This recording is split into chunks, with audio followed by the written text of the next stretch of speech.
The fluorescent lights in the school's administrative office buzzed like dying insects, casting a sickly yellow glow over the stack of papers threatening to topple from my desk. My fingers cramped around the pen as I filled out yet another form, the third one this week that had been misplaced by the perpetually overwhelmed secretary. The smell of old coffee and industrial cleaner clung to everything, mixing with the faint scent of children's sweat and cafeteria food wafting through the ventilation system. I should have been home 2 hours ago. My daughter, Emma, was probably curled up on Mrs. Chen's worn couch right now, watching cartoons with the volume too loud because our elderly neighbor's hearing wasn't what it used to be. The guilt sat heavy in my chest, a familiar weight I'd learned to carry alongside my exhaustion. Single motherhood had a way of making you intimate with both. "Miss Harper, we really need these by tomorrow morning," the secretary had said, not unkindly, but with the tired finality of someone who'd said the same thing 100 times before. Without the emergency contact information and the updated registration, Emma can't attend the field trip next week. So here I sat, alone in the dimly lit office, filling out forms that seemed designed to require information I didn't have. Medical history from a father who'd never bothered to meet his daughter. Contact numbers for relatives who'd stopped calling when they realized being supportive meant more than Facebook likes on birthday photos. References that made my small, solitary life feel even smaller. My hand trembled slightly as I reached the line that always made me pause. Father's name. For 3 years, I'd left it blank. For 3 years, I'd pretended that empty space didn't feel like an accusation every time I saw it. But this form was different. It explicitly stated that both parents' information was required for the school's database, some new policy about emergency contacts and legal guardianship that I didn't fully understand and was too tired to question. I thought of Marcus. Not the Marcus who'd disappeared the moment I'd told him I was pregnant, but the Marcus from before, charming, attentive, full of promises about the future we'd build together. Those memories felt like they belonged to someone else now, some naive girl who'd believed that love could survive the reality of responsibility. The pen hovered over the line. My vision blurred slightly from staring at forms for too long, from the headache building behind my eyes, from the sheer exhaustion of trying to be everything Emma needed on a waitress's salary and borrowed time. Marcus DeLuca. I wrote his name without thinking. Muscle memory from 1,000 daydreams about what our life should have looked like, but my hand was shaking. My attention split between the form and the notification on my phone. A text from Mrs. Chen saying Emma had fallen asleep. Should she wake her? And I didn't notice the autocorrect. Didn't see how my phone's keyboard suggestion had changed the surname. Marcus Delano. The name sat there on the page, ink drying, final. I barely glanced at it as I moved to the next line, filling in a fictitious phone number because I had no idea how to reach the man who'd ghosted me the moment life got complicated. The address line got the apartment we'd shared briefly, the one he'd moved out of 3 weeks before Emma was born, leaving nothing but unpaid utility bills and a broken promise. I finished the form in a haze of exhaustion, gathered the papers into a manila envelope, and dropped it in the principal's inbox before my conscience could convince me to forge better lies. The hallway echoed with my footsteps as I left, the sound lonely and hollow in the empty building. The night air hit me like a wall when I pushed through the front doors, cold and sharp, carrying the promise of early autumn rain. I pulled my jacket tighter, a threadbare thing that had seen better years, and started the 6-block walk to Mrs. Chen's apartment. The bus would have been faster, but the last one had left 15 minutes ago, and I couldn't afford the cab fare. My neighborhood wasn't dangerous exactly, but it wasn't safe either. The kind of place where you kept your head down and your keys between your fingers, where sirens were background noise and broken streetlights stayed broken for months. I'd learned to navigate it the way you learn anything through necessity, by paying attention and trusting your instincts. Which is why I noticed the car. It was parked across from the school, idling in a spot that had been empty when I'd arrived hours ago. Black, sleek, the kind of vehicle that didn't belong in this zip code. The windows were tinted dark enough to be illegal, and even from a distance, I could see the exhaust curling in the cool air, evidence that someone inside was waiting. Waiting for what? I didn't want to know. I kept walking, quickening my pace without making it obvious. That particular skill women learn early and never forget. The street was mostly empty, a few cars passing, A couple arguing in Spanish outside the bodega on the corner. The usual soundtrack of city life at night. The sound of a car door opening made my heart stutter. Don't look back. Keep walking. You're imagining things, but I heard footsteps, deliberate and measured, echoing mine. Not running, not rushing, just following. The kind of following that was meant to be noticed. I broke into a jog, my bag banging against my hip, my breath coming faster. 2 more blocks to Mrs. Chen's, 2 more blocks to safety and locks, and... Miss Harper. The voice stopped me cold, not because it was loud or threatening, but because it was neither. Quiet, controlled, with an accent I couldn't quite place. Something European, refined, completely at odds with the neighborhood around us. I turned slowly, every instinct screaming at me to run. The man standing 10 feet away didn't look like he belonged in this world. His suit probably cost more than 6 months of my rent. Charcoal gray, perfectly tailored, without a single wrinkle despite the late hour. Dark hair swept back from a face that could have been carved from marble, all sharp angles and shadowed planes. But it was his eyes that held me frozen. Dark, intense, with a weight to them that made me feel simultaneously seen and evaluated. He wasn't alone. 2 men flanked him, both built like walls and dressed in similar dark suits, their posture radiating a kind of coiled readiness that made my mouth go dry. This wasn't a mugging. This was something worse. "I apologize for startling you," he said, and somehow his politeness was more terrifying than any threat could have been. He took a single step forward, and I noticed everything, the way his men shifted in response. The expensive watch catching the streetlight, the faint scent of cologne that reached me even across the distance, cedar and something darker, something that whispered of wealth and danger in equal measure. "I don't have any money," I managed, hating how my voice shook. Something flickered across his face. Not quite amusement, not quite surprise. "I'm not here to rob you. Then what do you want?" The question came out sharper than I'd intended, fear manifesting as anger the way it often did.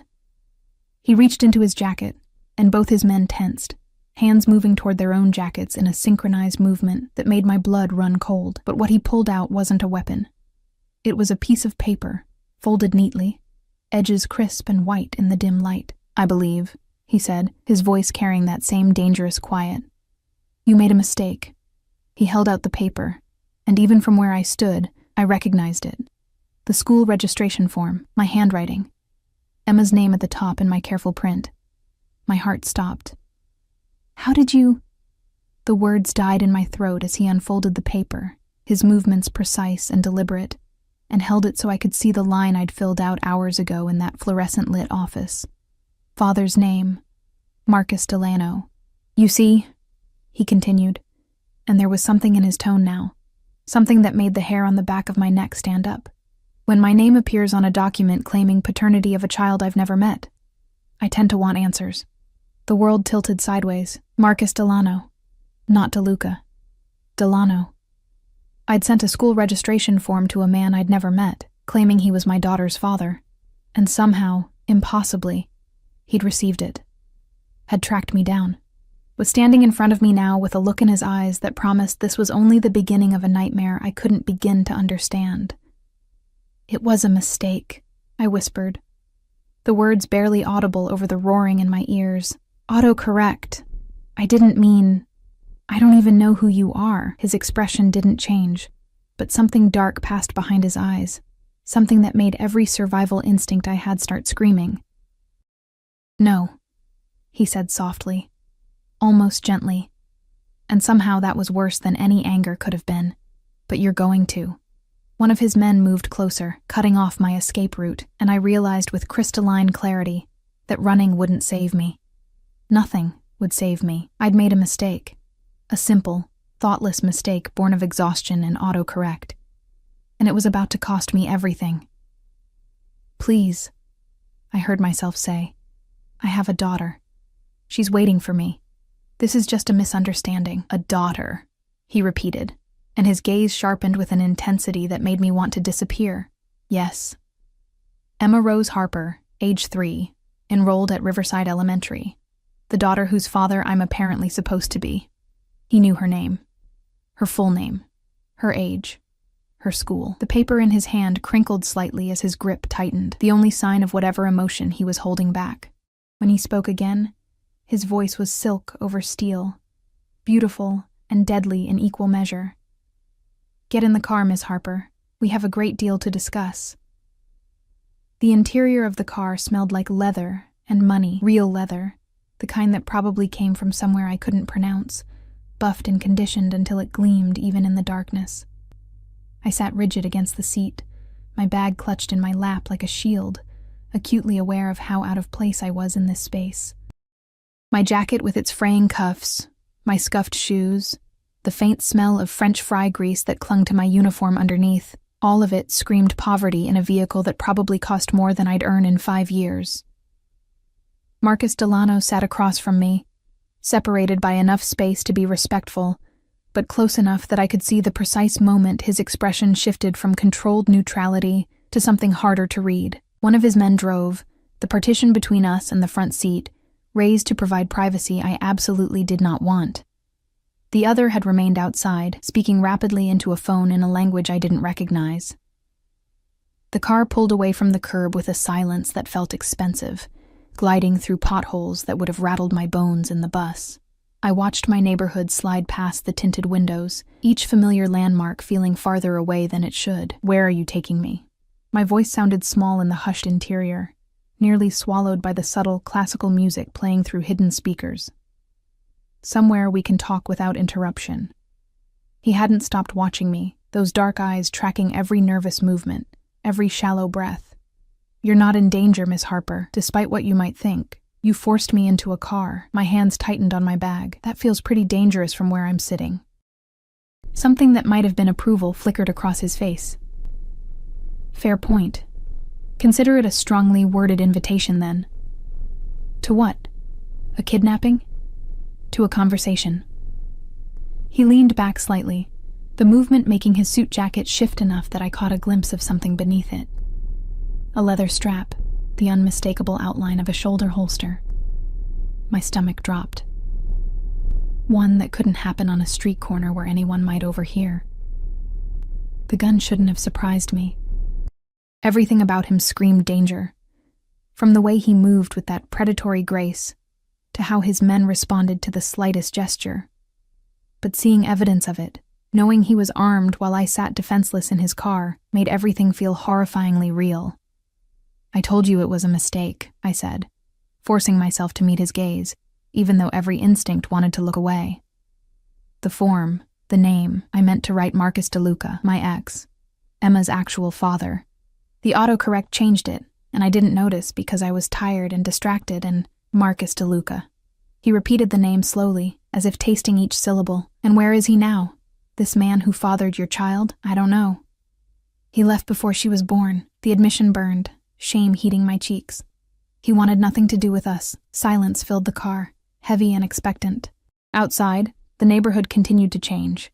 Fewer pawn shops and check-cashing places, more boutiques with window displays and restaurants with cloth napkins. We were heading toward the part of the city I only saw when the bus route took me through on the way to my weekend house-cleaning jobs. "So you decided to use my name instead."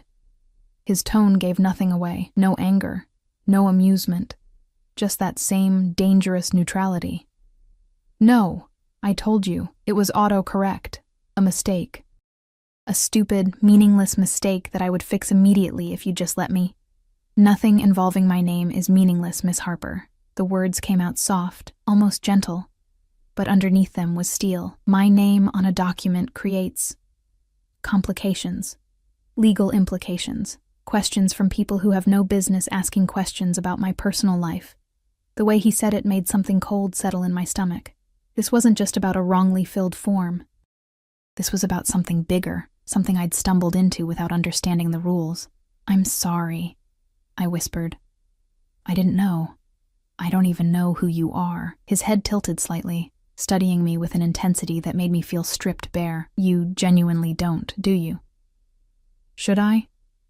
A pause, long enough that I heard the whisper of tires on pavement, the distant sound of a siren. Then, Perhaps it's better that you don't. The car turned onto a tree-lined street where the buildings looked like converted mansions, all stone facades and wrought iron gates. My confusion must have shown on my face, because he leaned forward slightly, elbows resting on his knees in a posture that seemed almost casual, if not for the coiled tension I could sense beneath it. "Tell me about Marcus DeLuca," he said. "Everything." "Why? What does it matter?" "Humor me." There was no arguing with that tone. I swallowed hard, trying to organize 3 years of pain and disappointment into something coherent. We met at the restaurant where I worked. He was charming, attentive, said all the right things. The memories tasted bitter now. We moved in together after 4 months. I got pregnant 6 months after that. He promised he'd be there, that we'd figure it out together, but he wasn't. He disappeared 3 weeks before my due date. Cleaned out his half of the apartment while I was at work. Changed his number. Just gone. My throat tightened. I tried to find him, to tell him when Emma was born, but it was like he'd never existed. No social media, no forwarding address, no mutual friends who'd admit to knowing where he went. Marcus Delano's expression darkened, something dangerous moving behind his eyes. "Describe him." "What?" "His appearance. Height, build, distinguishing features." The clinical nature of the request threw me, but I answered anyway. Tall, maybe 6'1", athletic build, dark hair, brown eyes. He had a scar on his left hand, said it was from a kitchen accident when he was younger. He worked in construction, or at least that's what he told me. "Why does—" "His last name." He cut me off, voice sharp now. "You're certain it was DeLuca? D-E-L-U-C-A? "Yes. I saw his driver's license once when we were opening a joint bank account. A bank account he'd drained before disappearing. Marcus Anthony DeLuca, I'm sure." He pulled out his phone, one of several I noticed in his jacket pockets, and typed rapidly, his jaw tight. The classical music continued its serene melody, completely at odds with the tension filling the car. After a moment, he turned the screen toward me. "Is this him?" The photo showed a man who looked vaguely like Marcus, same height, similar build. But the face was wrong. Harder, meaner, with eyes that held none of the warmth I remembered. "No, that's not him." Another photo. Closer, but still wrong. "No."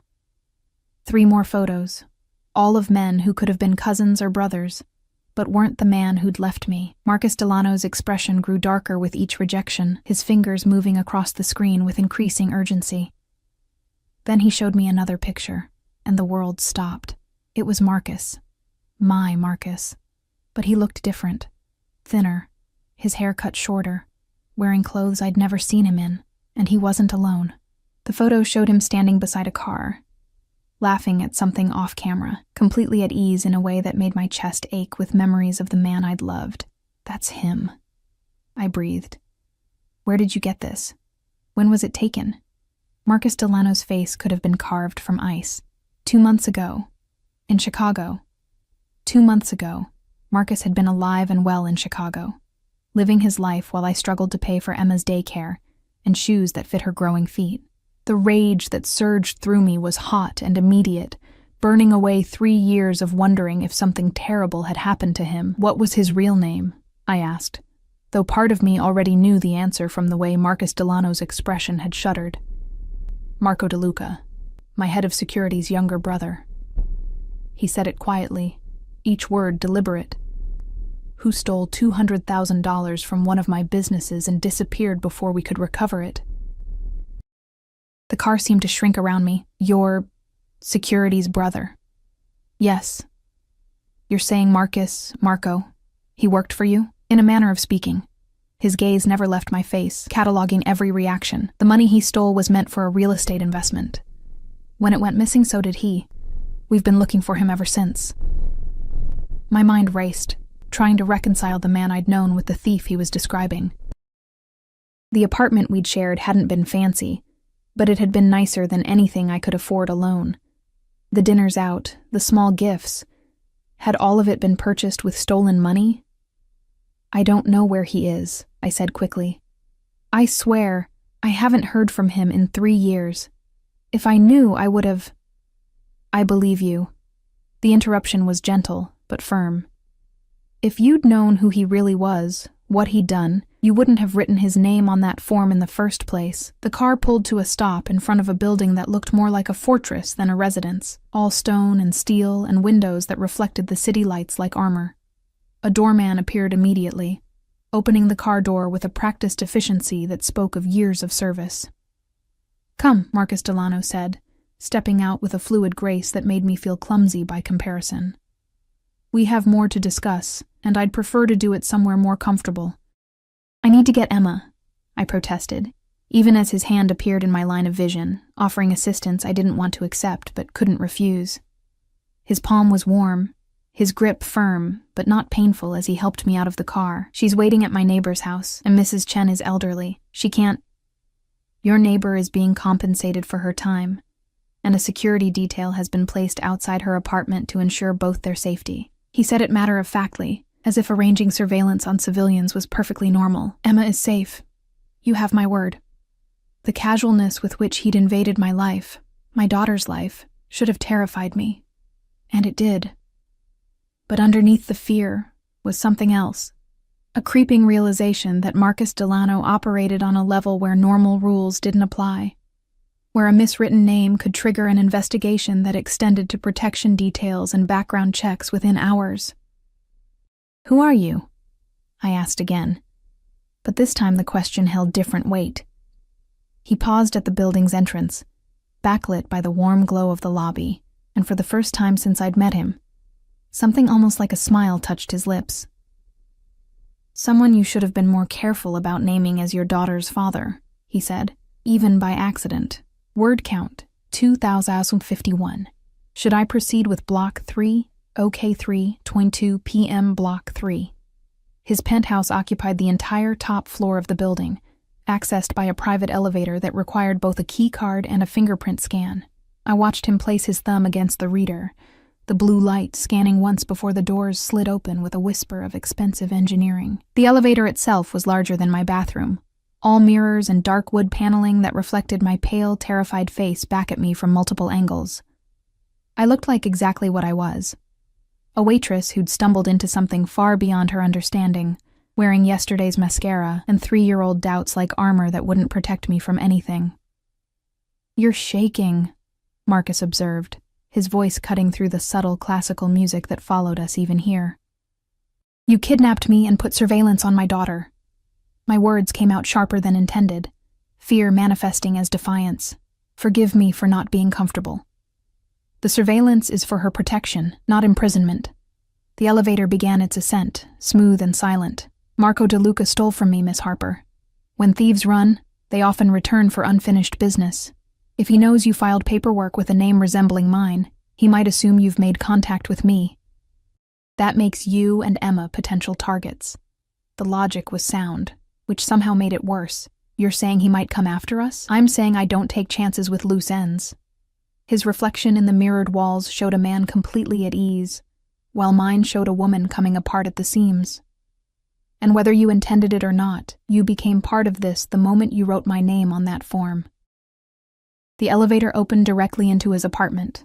No hallway, no buffer between public and private space, just immediate immersion into a world of wealth I'd only seen in magazines. Floor-to-ceiling windows overlooked the city, the lights sprawling out like scattered diamonds against black velvet. The furniture looked simultaneously modern and timeless, all clean lines and expensive fabrics. Original artwork hung on walls the color of smoke, pieces I recognized vaguely from museum visits with Emma. Everything was perfect and cold, like a showroom where no one actually lived. "Please sit."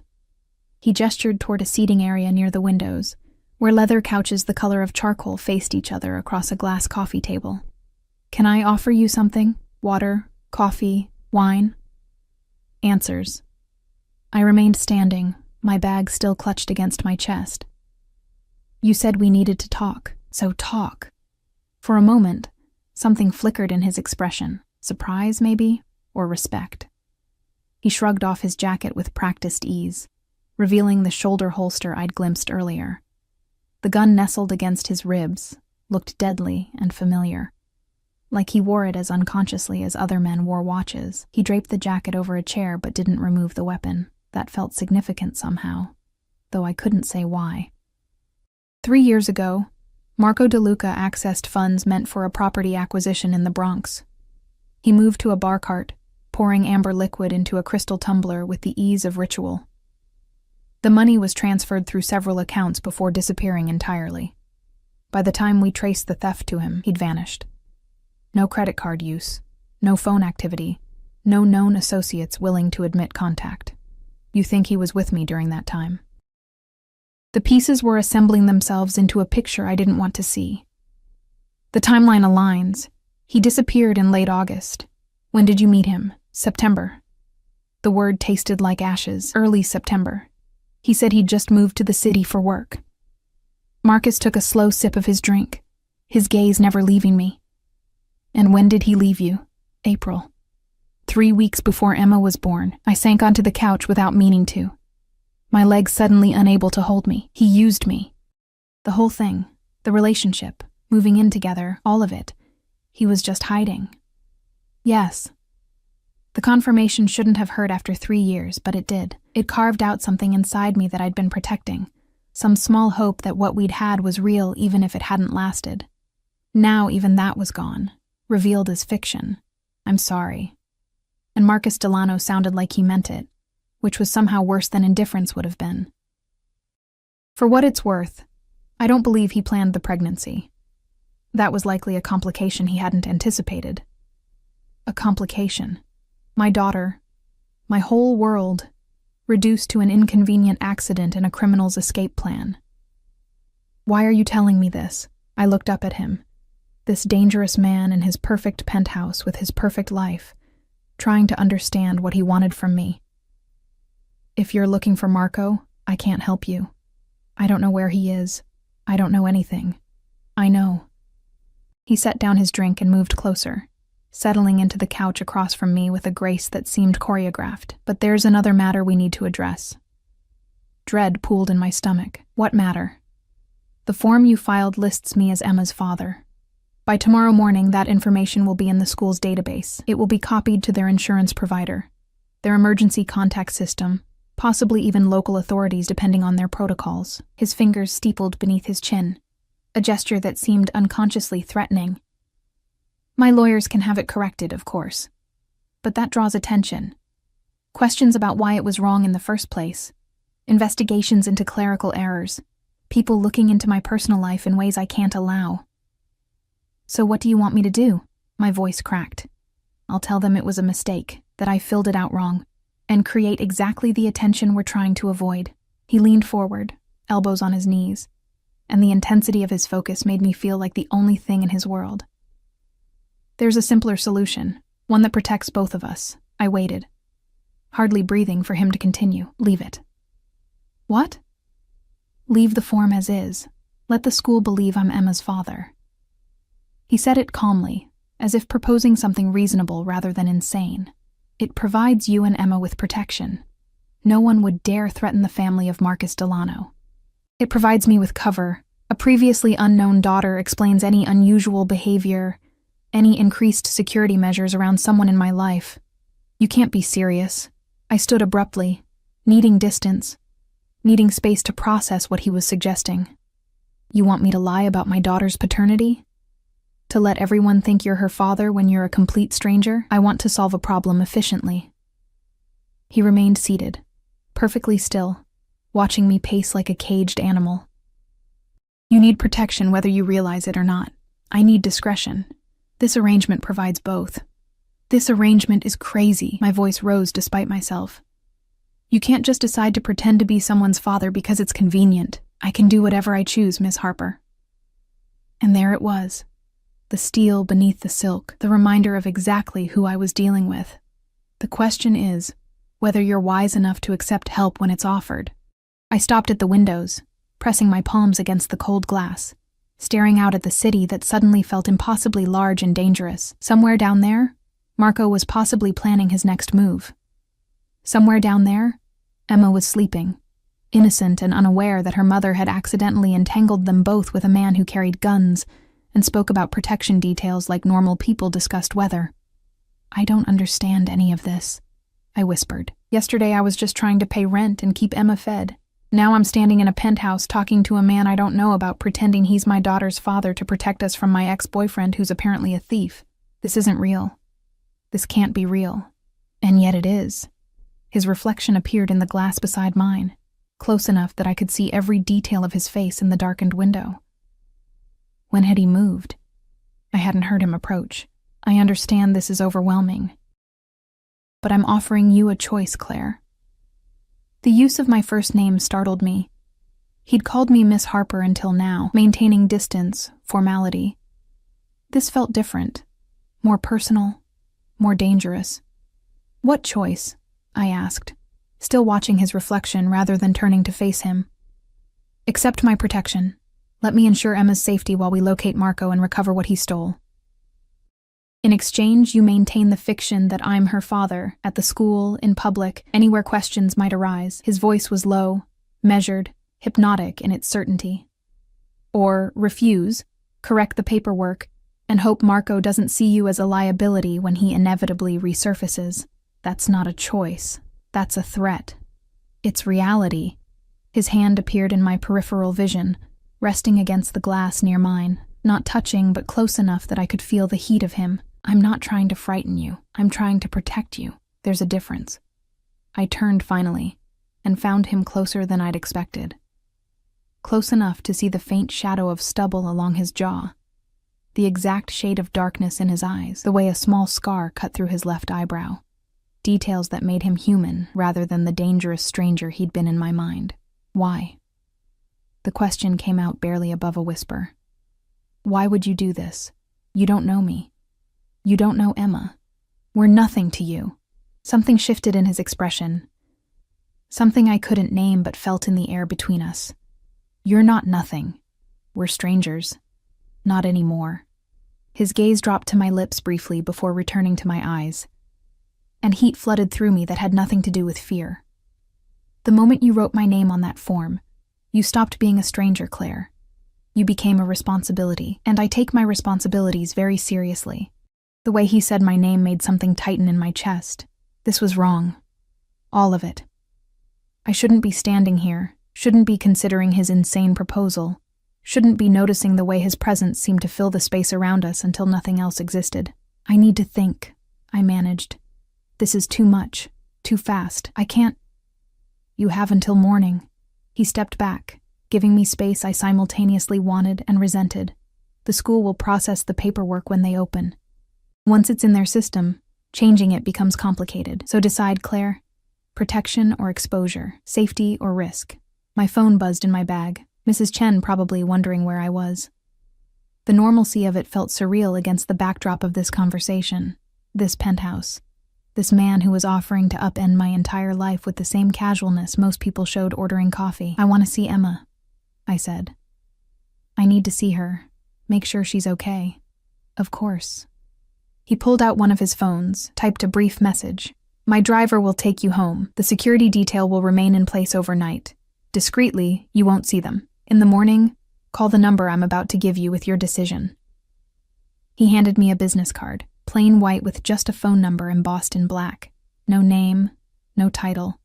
Nothing to indicate who he was or what he did. Just 10 digits that represented a choice I wasn't ready to make. And if I say no, I had to ask. Had to know. Marcus Delano smiled, and it was beautiful and terrible in equal measure. "Then I'll wish you luck, Miss Harper. You'll need it." The apartment felt different when I finally stumbled through the door at nearly midnight. Smaller somehow. Shabbier.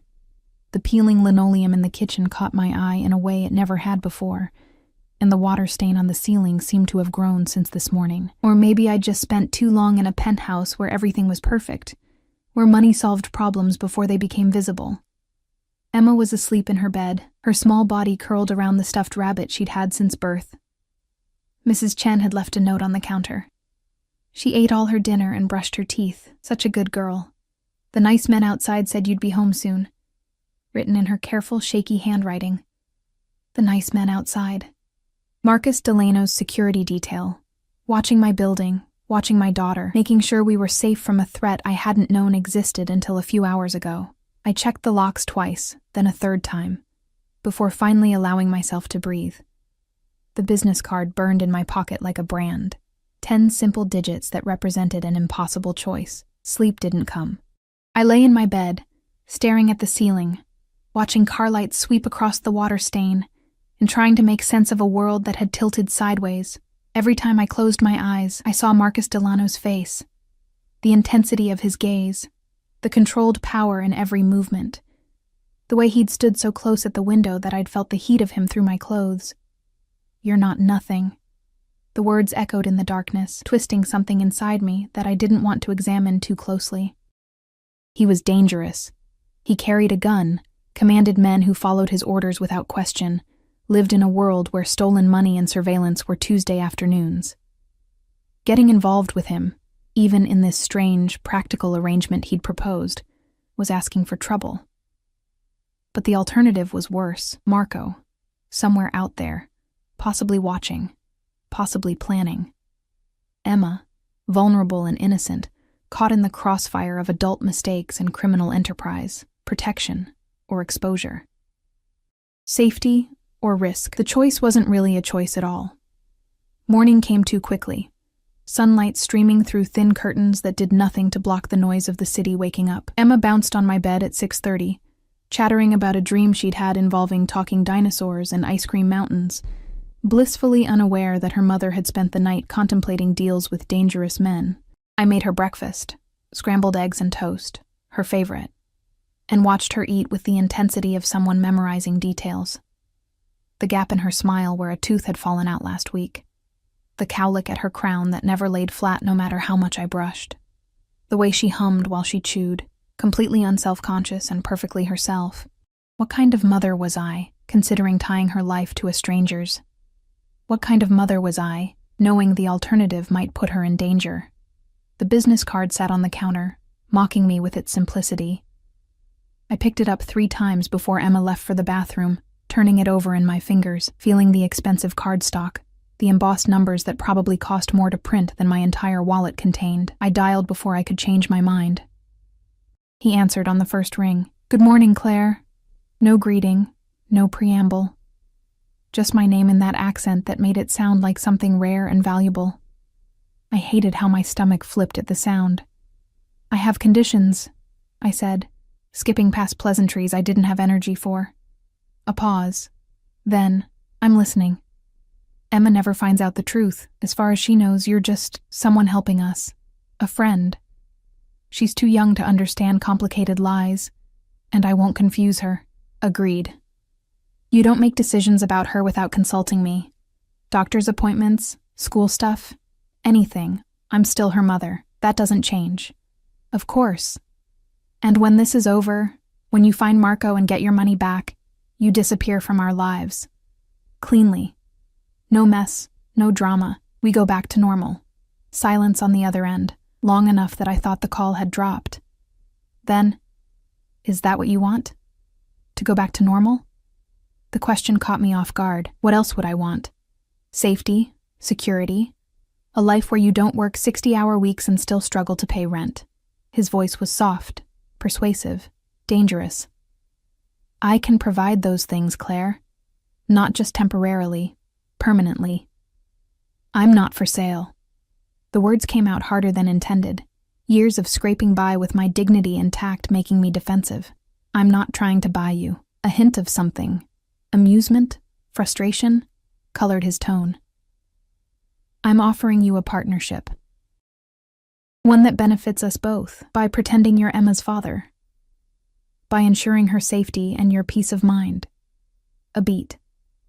"Do you accept my terms?" I looked at Emma, who'd returned from the bathroom and was now arranging her stuffed animals into some elaborate tableau on the living room floor, narrating their adventures in the serious voice she used when playing. So innocent, so trusting, so completely dependent on me to keep her safe. "Yes," I whispered. "I accept." "Good." Satisfaction threaded through the word. "A car will pick you up at 9. We need to be seen together publicly. Establish the narrative before questions arise. Dress casually. We're going to the park." "The park?" "Emma likes parks, doesn't she? The one near her school? With the blue slides?" He said it like he'd memorized details about my daughter's life, and maybe he had. The thought should have disturbed me more than it did. "How do you—" "9 o'clock, Claire. Don't be late." He hung up before I could protest, leaving me holding a silent phone and 1,000 questions I'd never gotten to ask.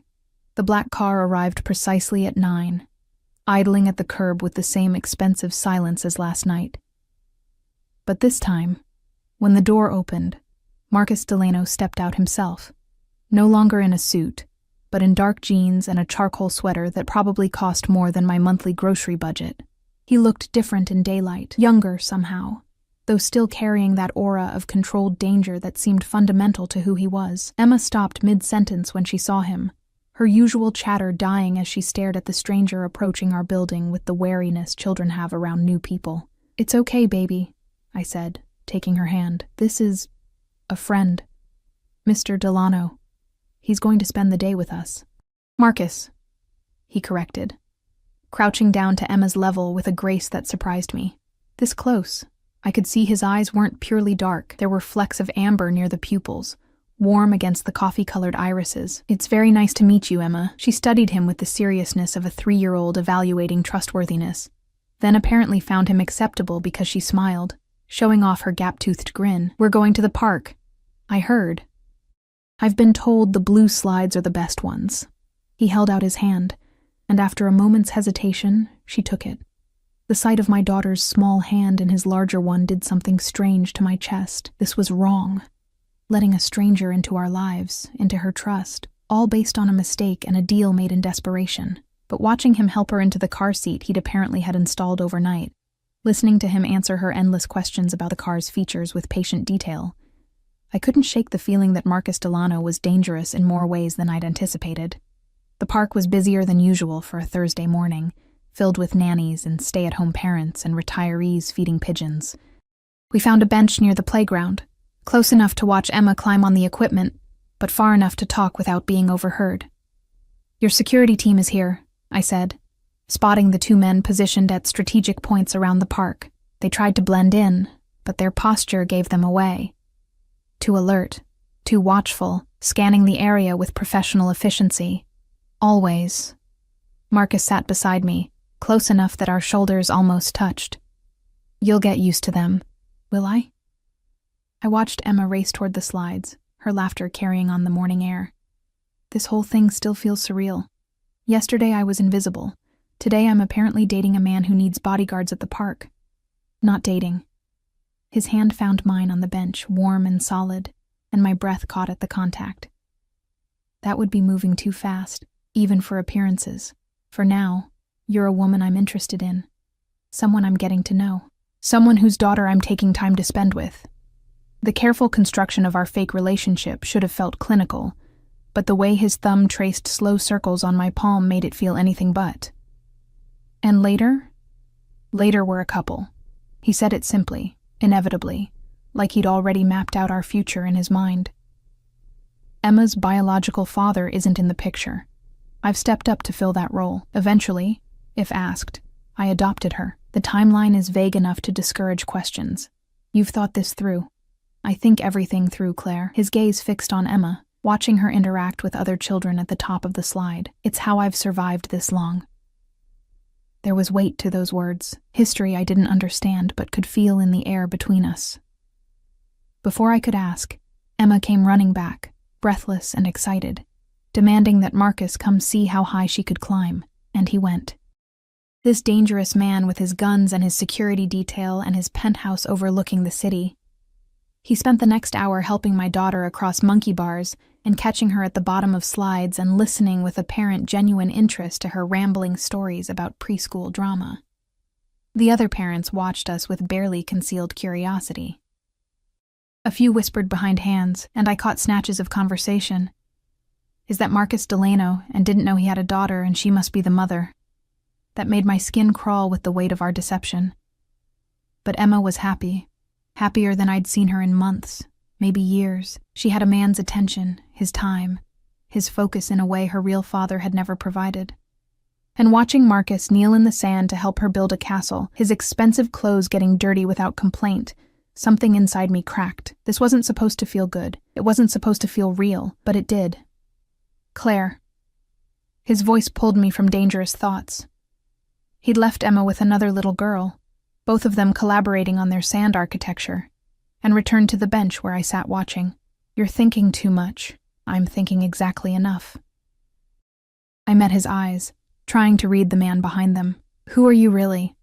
Not the version you're showing Emma, not the dangerous version from last night. Who is Marcus Delano when no one's performing? He considered me for a long moment, and I could see him weighing answers, choosing what to reveal. Someone who learned young that power is the only real protection in this world. Someone who's built an empire on that understanding. Someone who doesn't let people in easily. But when I do... He paused, his gaze intense. I protect what's mine. We're not yours. Aren't you? His hand cupped my cheek, the gesture so sudden and intimate that I forgot to breathe. You called me this morning. You accepted my terms. You let me into your daughter's life. At what point, Claire, do you stop pretending this is temporary? Before I could answer, before I could process what he was implying, Emma called for us, wanting both of us to see her completed castle. Marcus dropped his hand and stood, offering me assistance I didn't take, and we walked together toward my daughter like the family we were pretending to be, like the family that, terrifyingly, was starting to feel real. Block 5, 3 weeks passed in a blur of carefully constructed normalcy that felt anything but normal. Marcus became a fixture in our lives with the inevitability of weather, suddenly present and impossible to ignore. He appeared at Emma's preschool pickup, his sleek car drawing stares from other parents who'd never seen luxury like that in our neighborhood. He joined us for dinners at the small Italian place 2 blocks from my apartment, where the owner nearly fainted seeing Marcus Delano sitting at one of his scratch tables, and subsequently refused to let us pay for anything ever again. He was there for bedtime stories, his deep voice turning picture books into epic narratives that left Emma begging for just one more chapter. He was there for scraped knees and bad dreams, materializing with band-aids and patience I hadn't expected from a man who carried death at his ribs. And somewhere between the fabricated moments and the careful performances, the lines blurred. I'd moved out of my apartment 2 weeks in, not because he demanded it, but because he'd made it clear that protecting us properly meant consolidating location. The penthouse gained new life with Emma's presence. Toys scattered across previously pristine floors, children's drawings magnetized to the sub-zero refrigerator, the sound of laughter echoing off walls that had probably never heard it before. Marcus had an entire wing converted into Emma's space. Bedroom, playroom, even a small library filled with books he'd somehow known she'd love. When I'd protested the expense, he'd looked at me with those dark eyes and said simply, "She's mine now. I take care of what's mine." The possessiveness should have frightened me. Instead, it kindled something warm and dangerous in my chest. Mrs. Chen visited twice a week, paid handsomely for her time and company, though she would have come for free. She watched Marcus with shrewd eyes during those visits, catching moments when his hand lingered on my lower back, or when his gaze followed me across the room with an intensity that had nothing to do with pretense. "That man doesn't look at you like you're temporary," she'd said last week, her accented English blunt with age and wisdom. "He looks at you like he's already decided you're permanent." I'd laughed it off, but her words haunted me during quiet moments, when Marcus worked in his study and Emma slept, when I wandered the penthouse that was becoming home and tried to remember what my real life had looked like before him. The truth was, I was forgetting. The apartment with its water stains and broken locks felt like someone else's memory. The exhaustion of working double shifts, the constant calculation of whether I could afford both groceries and heat, it was fading, replaced by a reality where money wasn't a concern, and safety was guaranteed by men with guns stationed discreetly at every entrance. But Marco still hadn't been found, and the waiting was starting to fray my nerves. "We have a lead." Marcus spoke quietly, his voice cutting through the Saturday morning calm. Emma was at a playdate, her first one arranged through school, with the daughter of a family deemed safe after thorough background checks I tried not to think too hard about. We were alone in the penthouse for the first time in days, and the silence felt charged with everything we'd been carefully not discussing. I looked up from the book I'd been failing to read. On Marco? Chicago. One of his former contacts reached out, trying to broker a deal. He stood at the windows, backlit by winter sunlight that turned his hair almost blue-black. He wants to negotiate the return of the money in exchange for immunity.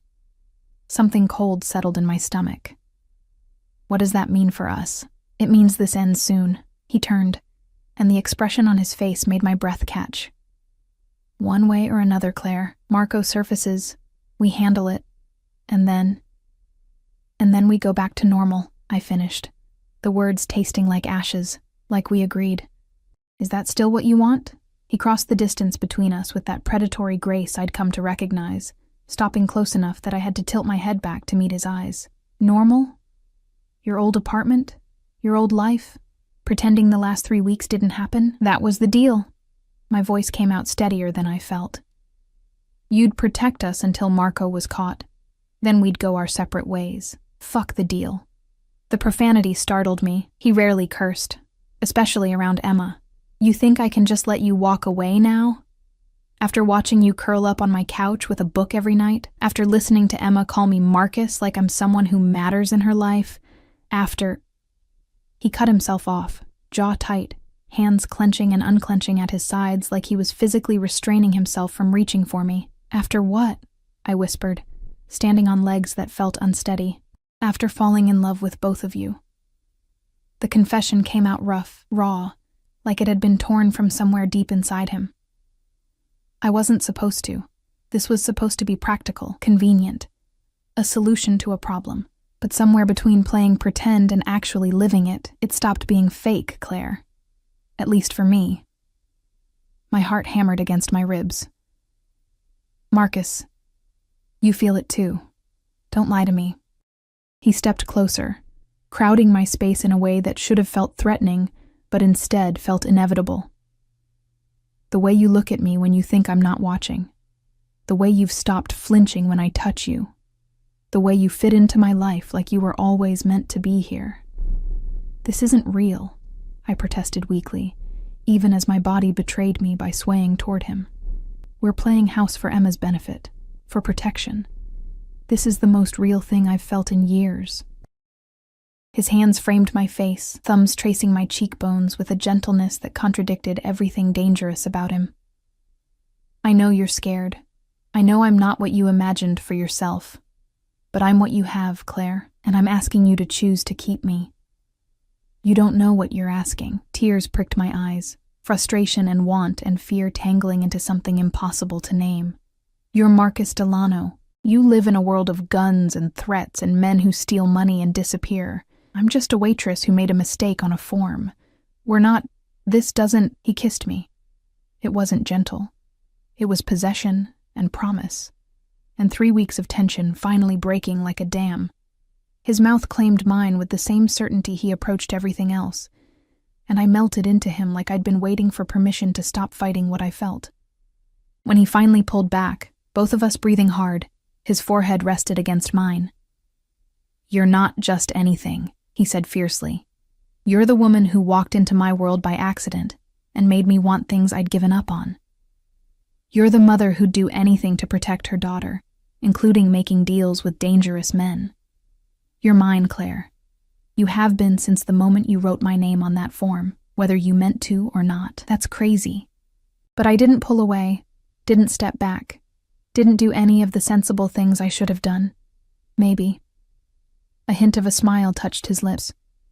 But you're not running, which tells me everything I need to know. He was right.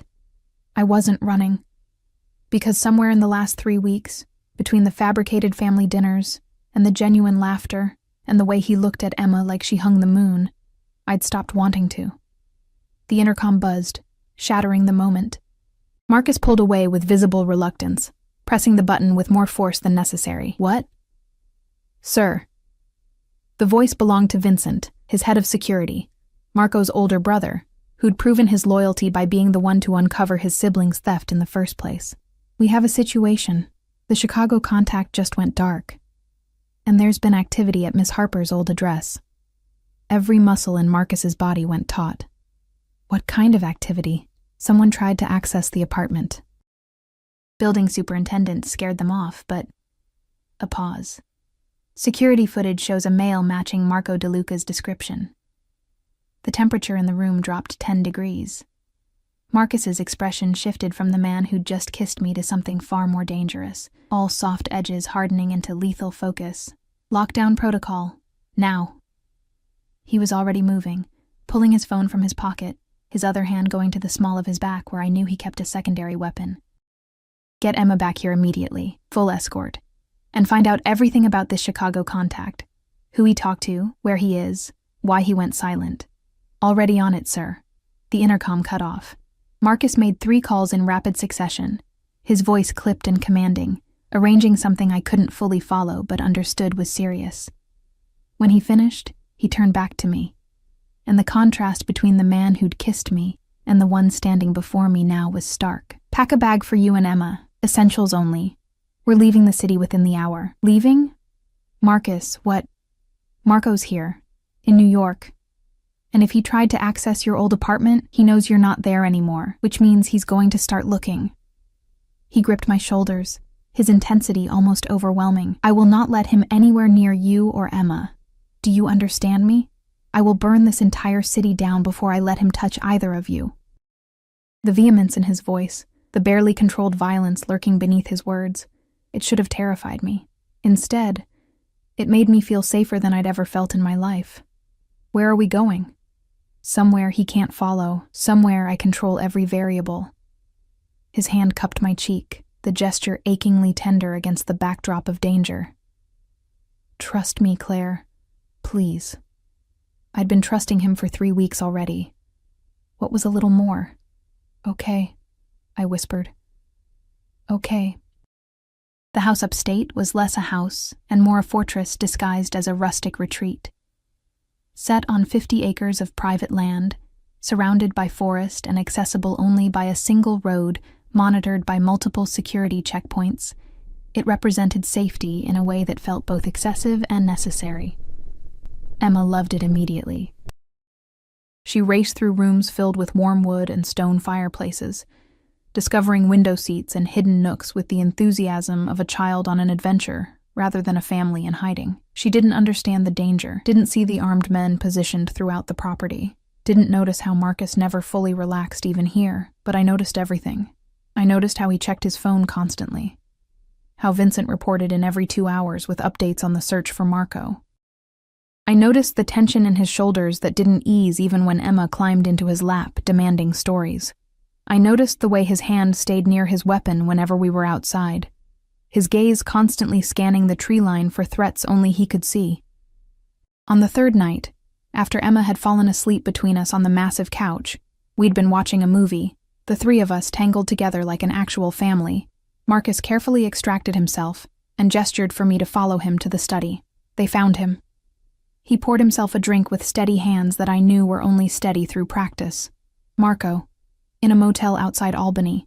He'd been staying there for 2 days, probably working up the courage to try for Emma. My blood ran cold.